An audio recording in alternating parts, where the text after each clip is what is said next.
Hello and welcome to It's Called Etc. And I'm joined here by Seb Reilly, who has a very extensive and colourful bio. So I'm just going to read a bit of it and then I'll get into the rest of it for the interview itself. Seb Reilly is a published writer, fiction author, journalist, award-nominated columnist, poet and occasional musician.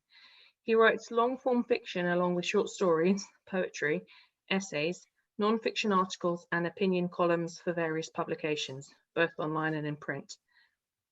Hi Seb, how are you doing? I'm good, thanks. I'm good.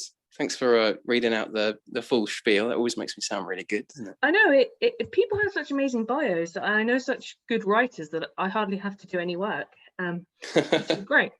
I just wanted to ask you straight off, what's the best way to go about finding opportunities? The best way to go about finding opportunities? Yeah, because it seems like you do a lot, like, you know, you're in different magazines and stuff, you've got monthly columns. I think you basically you need to it's a combination of knowing your place and hustling. There's if you kind of look into the etymology of humility, it goes back to the old Hebrew word that it was when it was used in the Torah, and there's been some Jewish studies about it, which are quite interesting in kind of exploring the evolution of language. But the origin of the word is about not putting yourself above or below your hierarchical position. So if you are humble, you know exactly where you are and you act accordingly. And I think that's quite an important thing for a writer to be, not to be the modern version of humble, where we put ourselves down and make ourselves seem less than we are and are all self-depreciating, but actually to just know exactly where you are and to act accordingly. So if you're starting out, you go for places that are really easy to submit, that don't pay, that are probably online only, that are basically glorified blogs but accept submissions, and you get a few publication credits under your belt. You know, you get some rejections, you get some acceptances. Once you've done that, you start then pitching to more prestigious places, and then you work out what angle you want to go. Do you want money or do you want prestige? Personally, I'm much more interested in prestige. If I get paid, I'm quite happy, but I'm more interested in the reputational value of short form writing, in terms of it then boosting my credibility for long form. If that makes some kind of sense, rather than, because I'm not working on the idea of making a living out of short form writing, because you've got to write articles 2-3 times a day, and there's a hell of a lot of work. I'd much rather write a book and then, you know, get paid a little bit from that. And I'm realistically, I'm never going to make a living from it, but I could make something closer to a living from doing that, I think, than doing short form personally. But that's just my approach, and that's another kind of important factor, is knowing what you want out of it, setting yourself a sensible plan of action that is going to allow you to get somewhere near where you want to be, and then going for it, and then just hustling. You know, you see a new magazine opening up, you send them a message, say, "Hi, I'm a writer. Would you be interested in a pitch?" You learn how to pitch. You pitch places that are a bit out of your league, and you just hope, you know, you be as productive as possible, you be as prolific as possible, and you be as wide reaching as possible, and you concentrate on things that are going to basically be steps towards your goal. But rather than seeing your goal as the top step on a flight of stairs, you need to see it as the top tile on a house roof, I suppose, or the chimney stack on the roof. And to get there, you're going to have to lay every single brick. So sometimes you're going to be doing stuff that you've done before, but you're building a big base that is going to slowly work your way up. I hope that kind of analogy, I think that would probably work better if I was drawing it, but you know what I mean? Yeah, I know what you mean. You're quite hardworking, which I find unusual for writers because they can be incredibly lazy. And I found, in terms of finding opportunities, that 50 to 90% of the way is turning up on time and just having a good attitude and just being willing. I can't believe how many talented people there are that will literally just not turn up without saying anything, or will just do things that are obviously wrong. Do you know what I mean? Yeah, I think I try and live by the mentality or the mantra of do what you say and say what you do. So if I say I'm going to do something, I do it. I do what I say. But at the same time, I only say things that I can do things if I can do them. So if someone says, "Oh, would you like to write a 50,000 word novella to endorse our, I don't know, our wine tasting company, and we want it to be a sci-fi story, and that's not something that I'm interested in doing," then I'm not going to say I'm going to do it, because it's going to be a load of work for something that I'm not necessarily going to be invested in. And if I did it, I would be doing it half-heartedly, and I wouldn't be proud of it. So I'd much rather commit to writing the stories that I have to write, letting the poems that I have to write. And even when it comes to articles, when I was first writing articles for paying publications, I was accepting most commissions, not all of them, but I was accepting most of them, even if there were things that didn't especially interest me, just so that I could explore non-fiction writing and find out how to get better at things. But then I just started, being much more restrictive in the things that I accept, and only taking on jobs that actually I'm going to really enjoy, and I'm going to write things that I'm really proud of. Brilliant. So yeah, I think if you do what you're going to say, if you do what you say you're going to do, and then you only agree to do things or pitch to do things if you can actually do them, then yeah, that's going to get you a long way. That plus a positive, proactive approach, and doing the work instead of finding the excuses, I suppose. Yeah. You've got a deadline, you hit the deadline because you've said you're going to.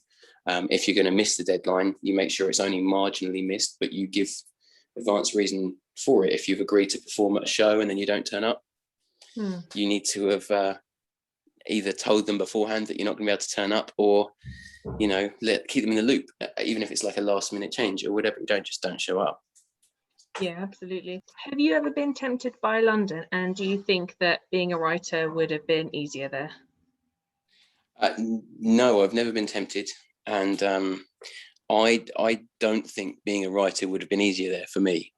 When I was my late teens, 18, literally just 18 actually, 2 days after, I moved to Nottingham to do youth work, and I ended up doing all sorts of kind of jobs up there, and I was up there for about 4 years.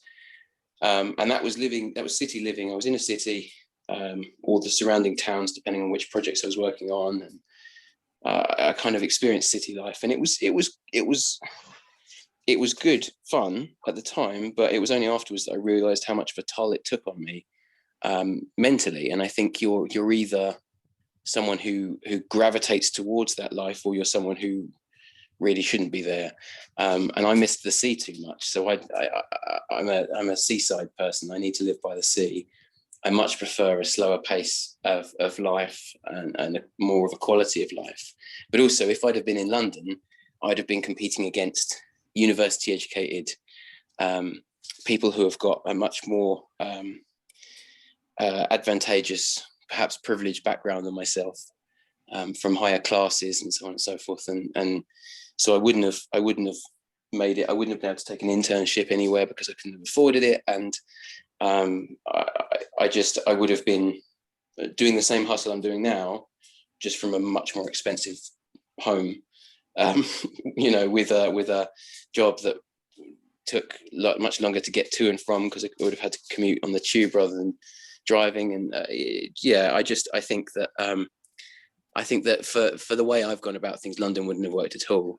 For some writers, yeah, it's a great choice, but it's never been something that's been alluring to me. Yeah, I like to just dip my toe in there, I think, every now and again, but yeah, I feel the same way. And I actually feel like living in Thanet, in a weird way, has a little bit more like mystery and like wildness to it. I don't feel there's like, this is how things go, and you have to be part of that. I think you still have a bit more sense of freedom. Yeah, I agree. I think the further out you are from civilization, I suppose, or from ordered society, then the more frontier-ish things become.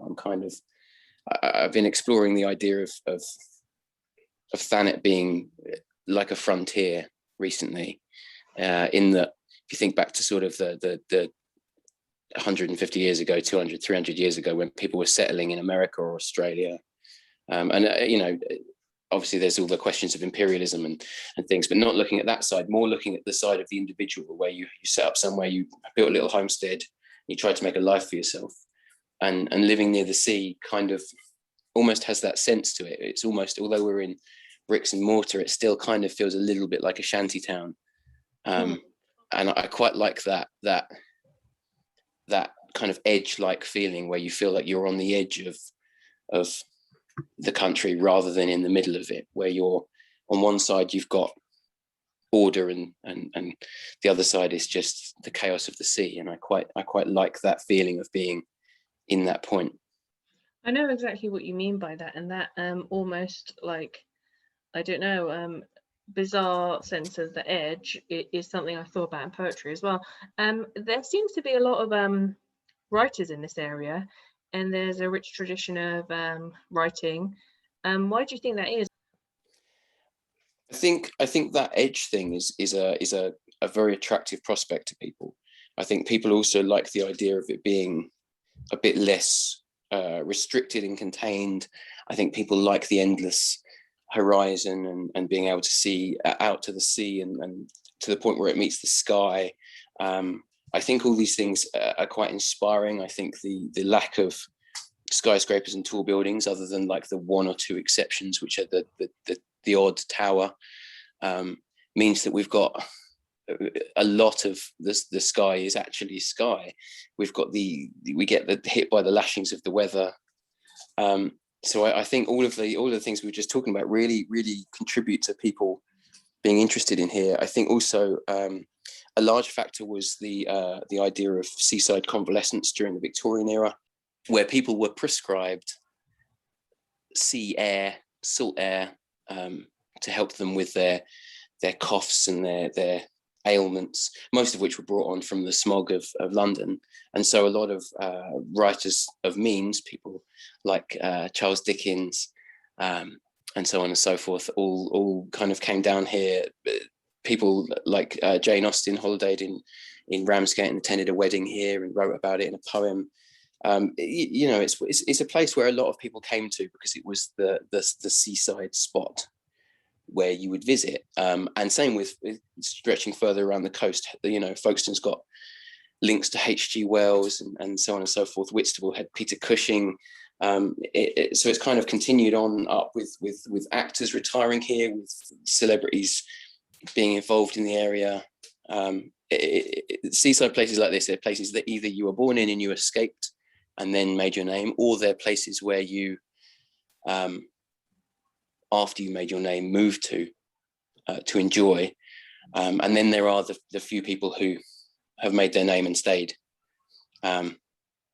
You know, so there's a whole cross section of people. They're also very transient places where people come in and out a lot. And if you look at the history of Thanet, going back to 2,000 years ago when Caesar landed here, which turns out he did, since then, and even before then, it was known as, but since then it's been recorded as a place where people pass through, where people move in, move out. It's always had a lot of people from different cultures and countries and backgrounds and classes all living together. So I think all that kind of makes a melting pot that really inspires people, and whether they're moving to the area, visiting the area, or they already live here, it's a very kind of creatively inspiring place. Yeah, absolutely. Another thing about it that I've been thinking more about is that it's also quite deprived in some ways compared to other areas. Certainly where I grew up in Brighton, and that's a very real thing. Do you think it's a writer's job to address those things around them? I think writers have got a duty to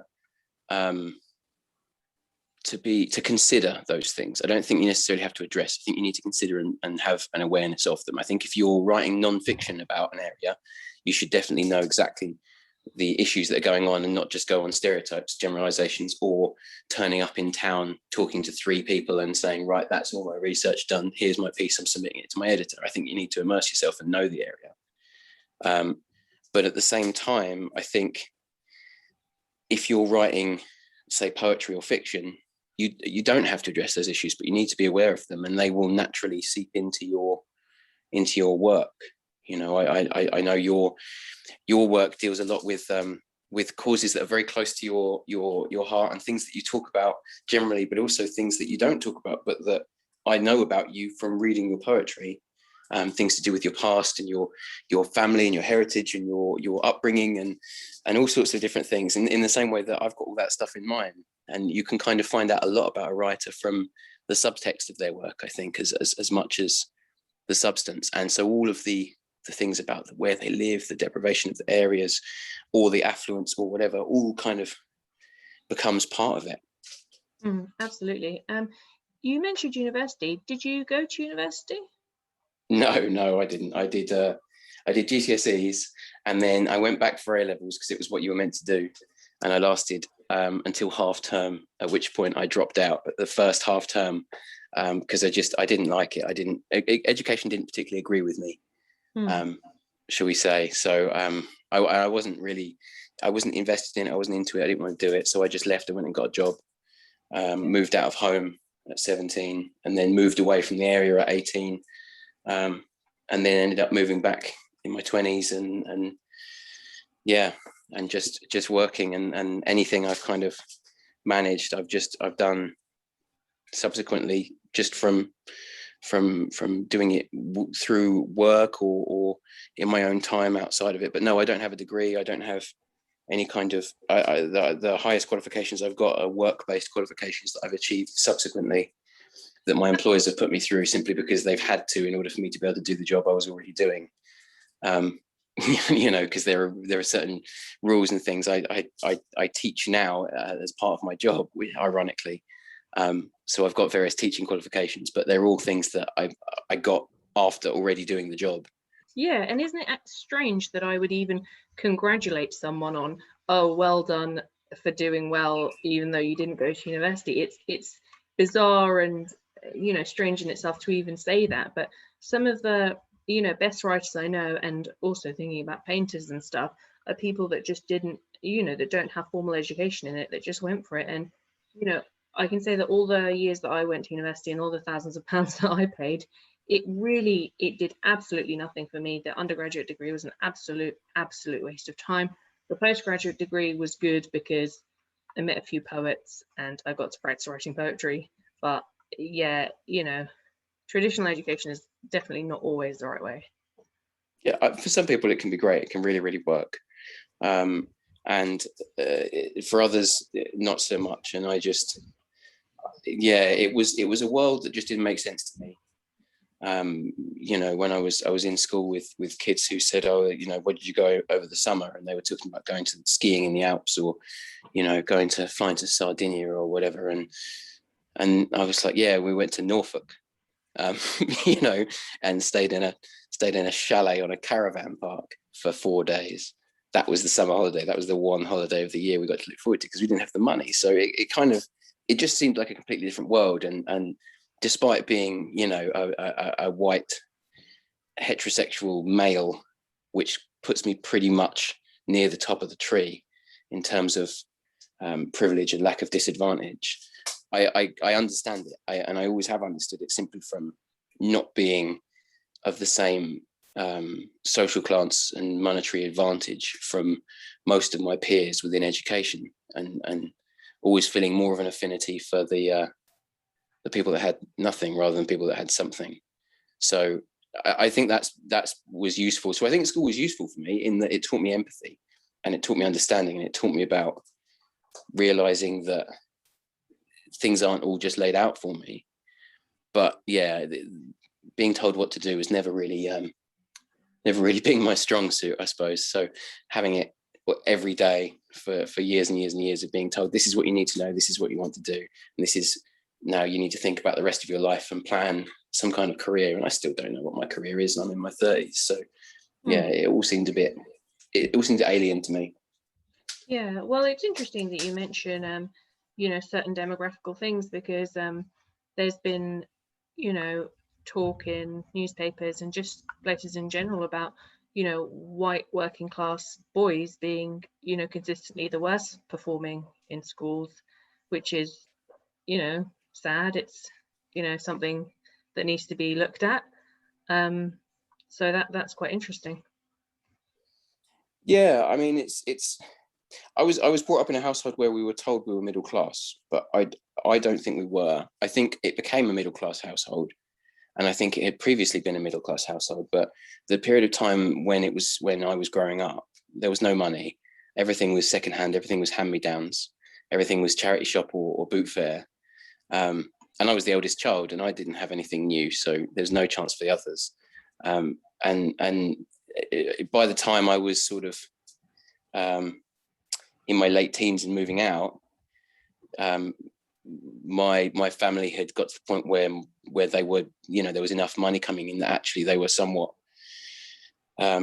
middle class. They had become what they were seeking, but it took them a long time. And so from my perspective, I grew up in what felt like a working class household, although sometimes living in what would be considered a lower middle class street, which always felt odd to me. I never saw any difference between myself and my friends, despite the fact that they were all working class, and because they had no money, same as us. And yet my parents always pointed out there was this huge difference, and they were very kind of aware of that, which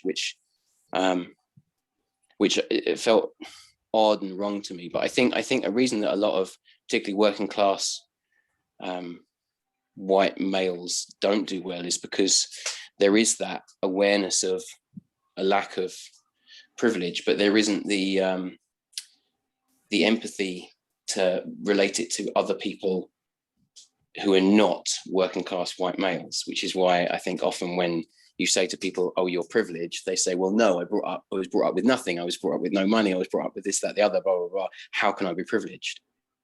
Completely missing the point of the argument and the point of the statement. So I think that is more of a fault of the education system than of the children or their parents. I think if in school you were taught empathy, which from what I understand they now do quite effectively, but when I was there they never did. It was never considered to put yourself in other people's shoes. It was just lots of talk about the Second World War and the Tudors. That was about it. So yeah. we never really got to think as other people. We were never taught to think as a boy. I was never taught to understand what it meant to be a girl. For example, so I had no idea girls were just different when I was a young child, and those kind of attitudes were really harmful, and they've been the attitudes, the standard for centuries. So I think we're raising children, young people, young adults now who have these understandings and this empathy, but I think it's been such a problem for such a long time that now you have disaffected adults who didn't do so well in school and who don't understand how to relate their lack of privilege to other people and just see themselves as marginalized, ignored, forgotten, and attacked. And then you throw in, politicians exploiting this through identity politics and so on and so forth, and we end up in the mess that we're pretty much in now. That's my reading of it anyway. As a as a white male, that's my reading of it, I think. You were nominated for Kent Columnist of the Year. What was that like? And could you say a bit about that? Yeah. So in 2017, when the Isle of Thanet news had not been long going, and a friend of mine, Matthew Munson, who's a fellow author, writer, and has been writing columns for newspapers for a long time. He'd worked with the editor previously when she'd worked for one of the other local papers before she went independent to start her own. He started writing a column for her. I saw that he was writing a column and I thought, you know what, I fancy a bit of that now. So I sent her a pitch for a one-off column. And she said, yep, go for it, write it. So I wrote it, she published it, and then she came back to me and said, look, would you like a monthly gig? And I said, yeah, of course. why wouldn't I want a monthly column in a newspaper? That's brilliant. So I started writing, and addressed all kinds of different things, and some of my columns did particularly well. They were quite well commented on, well shared, and went quite broad. And there was one which addressed people moving from London to Margate in a positive way, but it was the title was The Problem with Outsiders, and it was kind of, I was playing a bit of a game with the headline, but it worked, and that went viral, as was described by Kathy, the editor. And so then when the Kent Present Broadcast Awards came up, Kathy said, look, put in an entry for this. So I did, and then I was shortlisted as a finalist, so I got to go to the awards ceremony, which was in Canterbury Cricket Ground, and there was a BBC News anchor presenting it, and lots of people whose faces I recognised from the TV or voices from the radio, lots of magazine editors and all sorts of things. So it was a really nice kind of opportunity. I didn't win, but I didn't expect to win. And to be honest, I was really happy being one of the 4 finalists, which meant for that year, I was one of the 4 top columnists in Kent, which was great. And then I've put in an entry each year since, with Kathy's blessing. And so then last year in the 2020 entry, I was once again shortlisted as a finalist, along with Melissa Todd and Jane Wenham-Jones, and then one other person. So 3 out of the 4 finalists were all Isle of Thanet News columnists. So we had a pretty good chance. We were more likely than not likely to win that one between us. And Jane won it, which was brilliant. So it means that one of us won, and that's what we were all rooting for, really. And yeah, it would be great to win one, but to be honest, I'm really quite happy just being recognised as one of the critically assessed half decent columnists in the county. That's quite cool in itself, I think. So yeah, it's a nice thing. I feel proud about it, and I think it's something of an achievement for me. Brilliant. Where do you get your inspiration from? That's a broad question. I think depending on what we're talking about, it can come from pretty much anywhere. I find inspiration for short stories and poetry tends to just arrive. If I try and think, I want to write a story for this, there's this call for submissions for short stories for this particular thing. These are the rules. If I try and write something for that, I'll fail.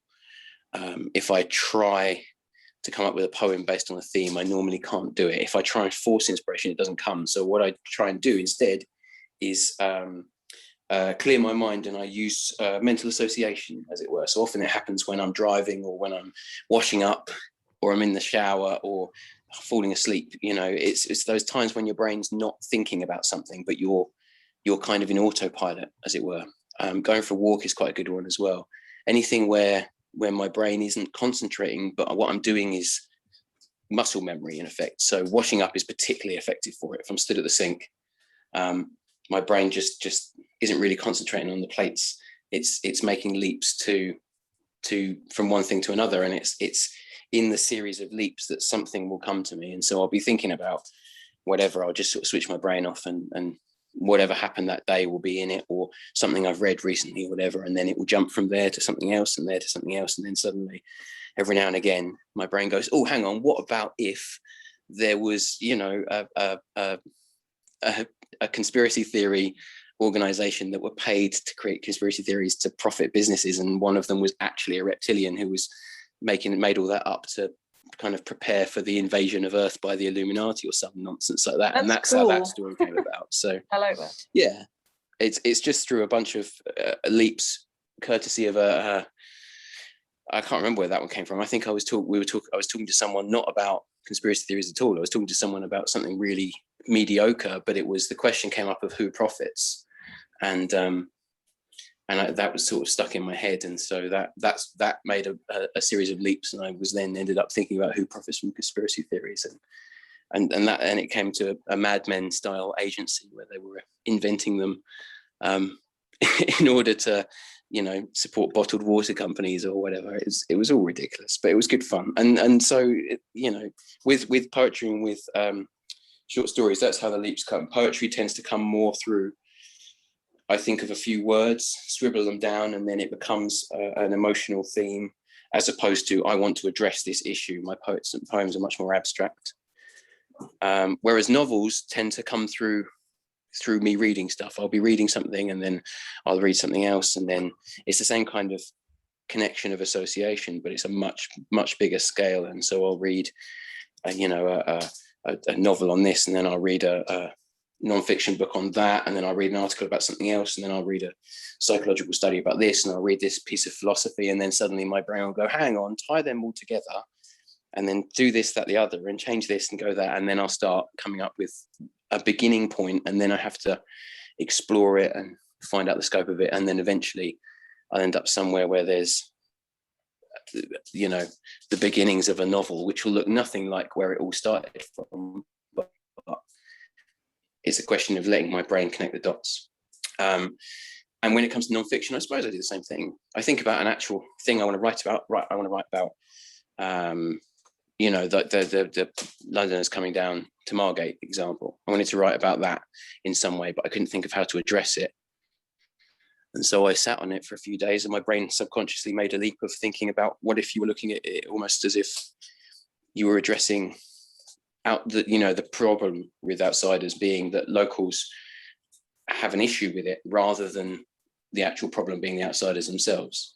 And by locals, I didn't mean all, I meant a very, very small minority. And then that's because of a small minority of people moving in who act in a not particularly suitable way when they move into an area. And as a result, these two tiny minorities have defined the majorities. And that's where my brain went. So yeah, I think that's how I do it. I just have a starting point and then switch off and let it happen. And every now and then I check in and see where I am in the journey. Yeah. When you were editing Thanet Writers, I felt that you were a very good leader, a natural leader. What do you think it takes to be a good leader? I don't know. Doing what you say, saying what you do, putting the right people in the right places, seeing the big picture, approaching things with vision. So seeing, this is where I want to be. I always set goals quite detailed. So with Thanet Writers, there was, from its kind of initial point where it was just a writing group, there was conversations amongst the group of, oh, should we do something bigger? Should we maybe publish some things or something like that? Or should we do something like that? And so then I kind of organized a meeting where I asked everyone what they wanted, and then I took it, turned it into an actual plan and said, right, what about this as an endpoint? We have a site where we can publish things. These are the kind of things we're publishing. This is how we're going to do it. This is vaguely how it might look. This is how the system would work. This is how the organization would be structured. All of that from just a kind of a minor conversation. And my brain went to that level of detail, at which point then it's very clear where you're aiming for. And then you just need to delegate as much as possible to the right people, because in all honesty, you can't do everything yourself. So if you're the leader, you need to make sure that you're, steering, as it were, keeping everything in the right direction, but also overseeing rather than micromanaging. There's no need to go in and do everyone's jobs for them. You put people in the job because you trust them. When I was editor-in-chief and I brought you on board, for example, as an editor, I did so because I knew you would be great and I completely trusted your judgment with it. And so you came in, and after, a couple of maybe a week or so of back and forthing and you figuring out how everything worked and me figuring out how you communicate so that I can communicate best with you, then it was just a question of trusting you. And that was, well-placed trust, because you were excellent. And that's exactly how I think these things work. You don't appoint people who you don't trust and who aren't the right people for the job. But at the same time, when you appoint them, you've got to trust them and let them do their job. Absolutely, yeah. How do you stay motivated through difficult writing patches? I distract myself. I suppose I go write something else normally. If I'm trying to work out something and it's not working, then I'll go do something else and then I'll come back to it later.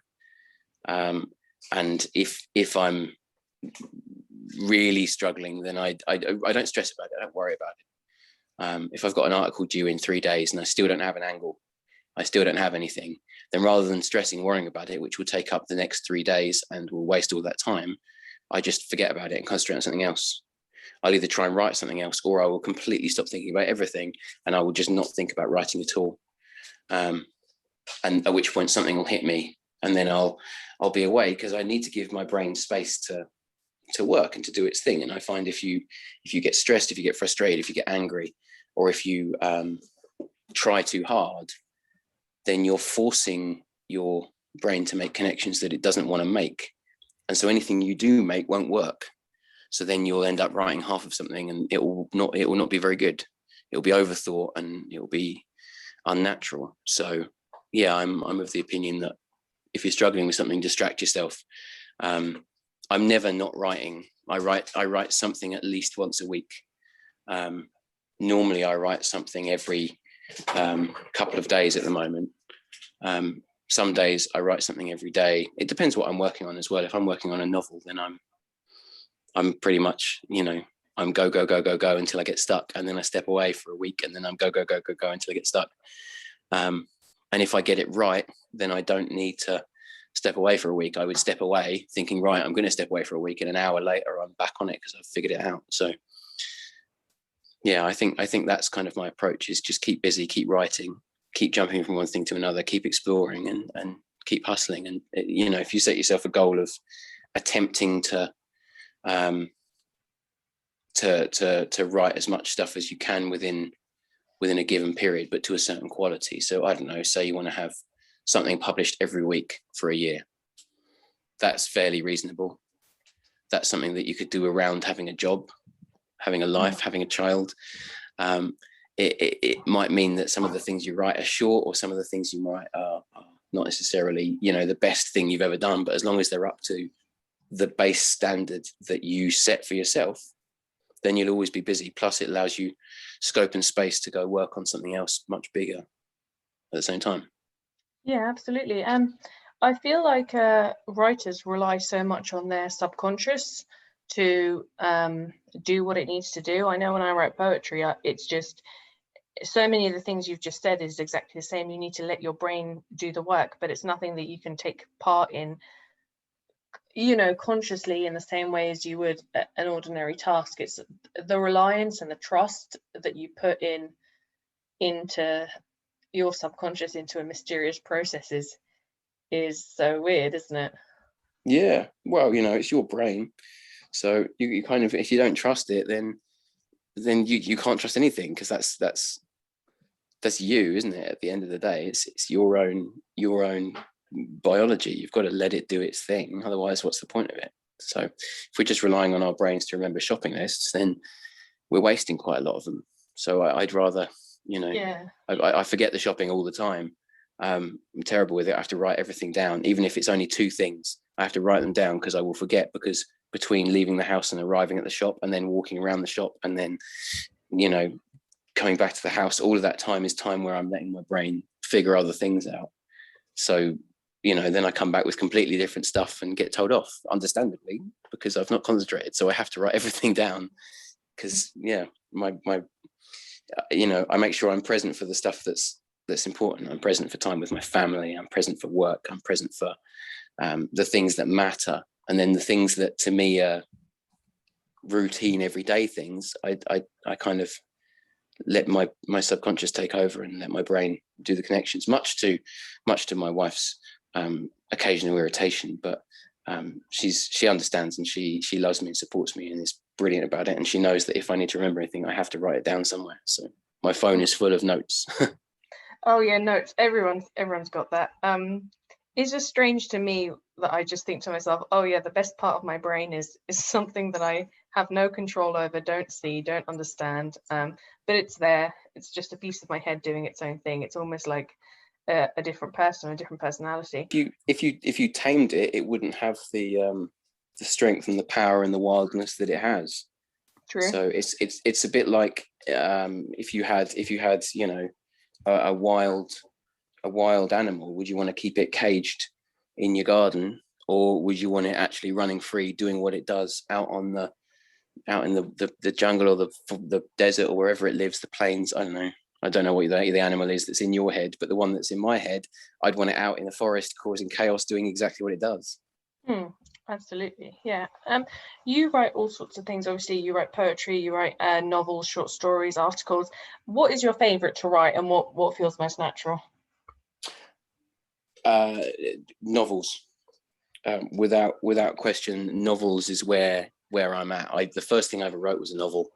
It wasn't very good, but it was a novel, and I wrote it, and then when I'd finished it, I then went and looked at how to write, how to be good at it, and started trying to find writing groups and advice and all this sort of stuff to make it better. It turns out that I got better, but the novel was awful, and I just had to set it aside. But you know what? Having killed it, I'm now much less precious over anything.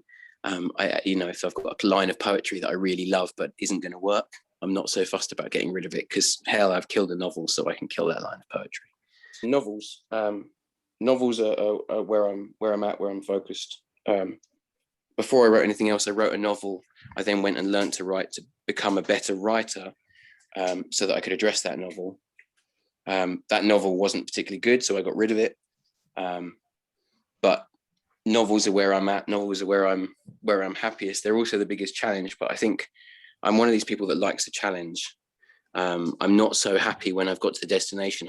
I'm a journey person, not a destination person. So having finished a novel and got it to its completed state, it's done. I need to do something else now. I can't just sit there and feel smug and happy. I have to go write something else. So I'm always working on a project rather than looking for the end of it, and I enjoy the process. And because novels are so huge and so wonderful, and you can put so much across in them, it's more than just hear a couple of characters. There's so much depth and so much scale to it, even if it happens over a short period of time and it doesn't have very many characters involved. I just love that, and I love reading novels, and I love writing novels. I do like writing short stories. I think they're quite fun, and I think you can put a lot of depth into those as well, even if they're tiny little short things. And I do get a bit of a buzz out of them, but it's not the same kind of thing. Articles, I think, are the things I find easiest to write. Poetry is definitely the hardest thing to write. But to answer the question, novels is the thing where my heart is. I thought you would say novels. How do you balance everything in life? Because I found, since I have a family, the balancing is, and it's easier now that my daughter's older, but as a newborn, I was just like, just basically surviving day to day. So how do you balance, family, writing, job, and just being alive?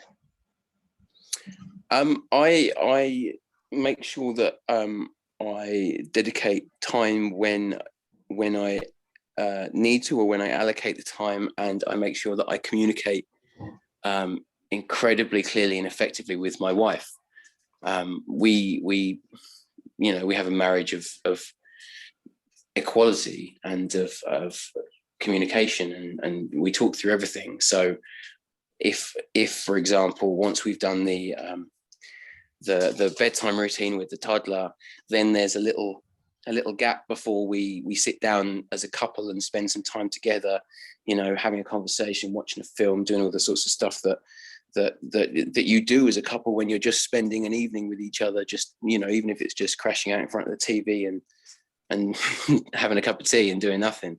It's important that we spend that time together, but also it's important that we both wind down and get whatever we need to get done. So I have kind of a short gap between putting the toddler to bed and sitting down, or going about my normal evening. And during that time, I try and sit down and do a bit of editing, or sometimes even I write something there, but often I don't get to write that much there.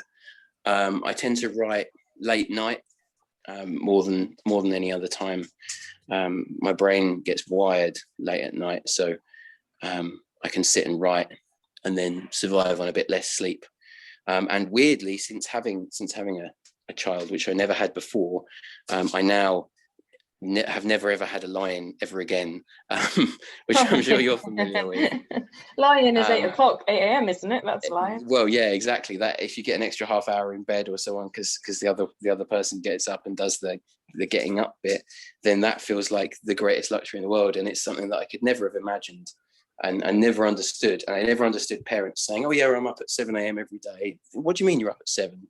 That's ridiculous. But now I'm up at 7 a.m. every day, so now I completely understand. But yeah, I think if I can write in the mornings, or if I can write during nap time, if I'm the person at home, my wife and I both split the week up. In effect, we both work and we both do time at home doing childcare. So I do get a few days where I'm at home, and then I have a nap period, which I'm sure soon will disappear, but at the moment I have it where I can sit and actually try and write something, which is great. On the odd day when I've not got a load of other stuff to do in the house. It's one of these things. It's just it's where the priorities are, and priority number 1 is my family. Priority number 2 is when I'm doing my job, I'm being paid to be at work, so I have to be at work. And then priority number 3 is writing, and I'd love for it to be higher, but there's no practical way of making it higher, other than if I earn enough from it that I didn't have to have a job, which doesn't seem like a realistic or feasible option at the moment at all, and frankly is not something that I'm ever expecting to happen. I would love for it to happen, but I think if I go around expecting it to happen, then I'm being somewhat arrogant and vain, whereas actually what I want is, to have what is happening to continue to happen. I do it for the fun. I do it for the love of it, rather than for the career of it. So, yeah, I suppose that's it really. Managing my time and communicating. Yeah, I found that I got into this habit when I was doing my GCSEs, or even maybe from before, of just getting into reading, where I was like, oh, okay, well, when it's bedtime and everyone's gone to sleep, I'll just study till 2 a.m. because that's a good way to cram, and I'll just sleep when I'm dead, and like that's still kind of what I do now, but it's not the right way to go about things. No, but it works. I found as soon as I hit 30, I suddenly realized that I didn't need anywhere near as much sleep as I had done in my 20s or my teens, and so I've kind of spent my 30s being awake much more than I am than I ever have been.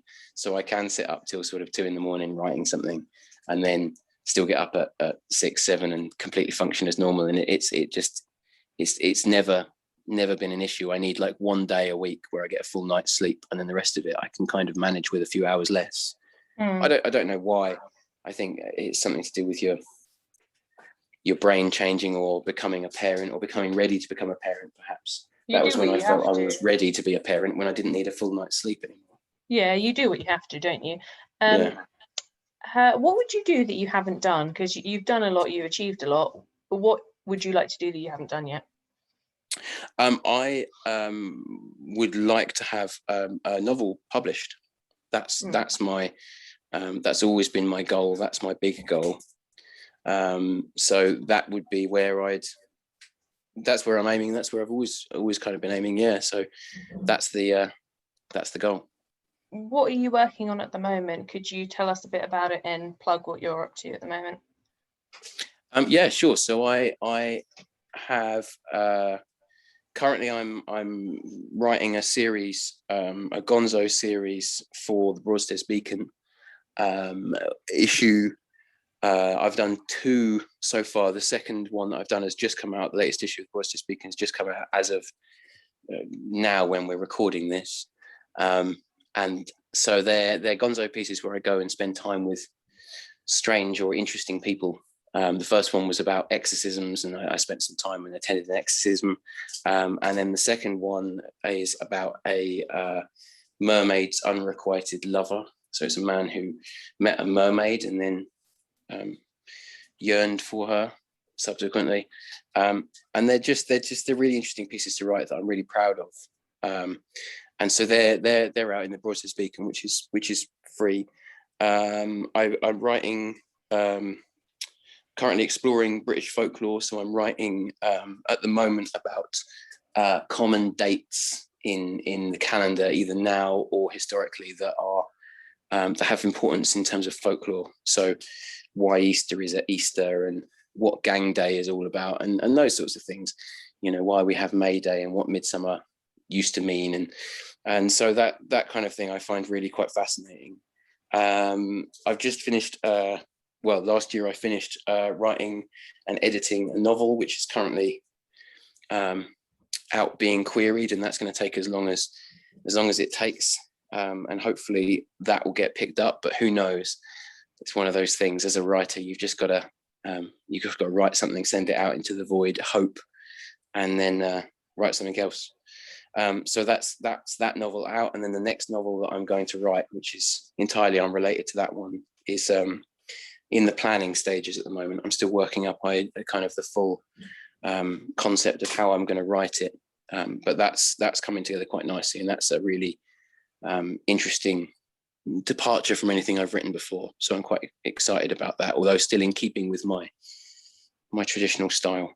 How do you feel reading your writing back? Because I found that, I'll read the book, I read my collections like once through and I'm like, acceptable. And then I'm just like, I never want to read it again. So what's it like for you? Yeah, what's it like for you looking back on your writing? I find once I've written something, I will read it several times, probably a good 10 times before I'm kind of completely finished, even after when it's been published. For example, this article that's just come out in the Broadstairs Beacon, I wrote it, I edited it, I read it through, proofed it, read it through again, drafted the email to send it to the editor, read it again, and then sent it to the editor, and then read it again after I'd sent it, just in case I needed to send a follow-on. Like people were saying, quickly change that sentence, or ignore it, it's rubbish, I'm going to rewrite the whole thing, or whatever. And then it was accepted, and then I didn't look at it, and then it's just come out, so I read it online on the online version, and then I got hold of the physical copy and I read it in the physical copy, just to make sure that I'm happy with it. That kind of sounds weird and obsessive, but yeah, I read stuff a lot, but now I'm not going to read it again for at least a year, at which point I will read it, and what I like to do is read my old stuff and see if I still write like that, or if it surprises me. And I find that if I don't read things for a long time, when I read them back, I'm either, oh, that's terrible, I wish I hadn't put that out, or I read it and I think, you know what, actually, I'm really proud of that. That was quite good. Which kind of sounds really arrogant and self-serving, but I write the stuff I want to read. So if I enjoy reading it, and when I read it, I don't feel a horrible. I read it as if it's someone else's. I've had this in my head since learning editing and since becoming an editor. I think that's how it works. Whenever I read my own stuff, I read it as if I'm reading someone else's stuff. So I'd read my article as if it was your article. And if I would read your article and go, you know what, I really like that, then I could read my article and say, you know what, I really like that. Finally, where can people find you on social media or in terms of a blog? So my website is sebreilly.com, spelt the Irish way, as my name is. And if you search for my name on pretty much anything, then you find me somewhere. Some social media is more active than others. But I do kind of keep an eye on them all and post on them all from time to time. I'm not a massive fan of social media, and I find it to be very much a distraction from doing the important things that I need to do. And so those top 3 things take massive priority over social media for me. But I am on it, and so I do post things. I do reply to comments and messages and stuff. So just search for my name or go to sebreilly.com, because that's where everything is. Everything that I've ever had published, that's still available, everything that I've written myself that I've stuck up on my own site, or that I've put up on my various blogs or Patreon or wherever, is all on sebreilly.com. There's, you know, writing classes on there if you want to learn how to write. There's all sorts of stuff. So yeah, that's the hub. Brilliant. Thank you so much for talking to us. It was a great conversation, and hopefully catch you soon. Yeah, thank you very much for having me.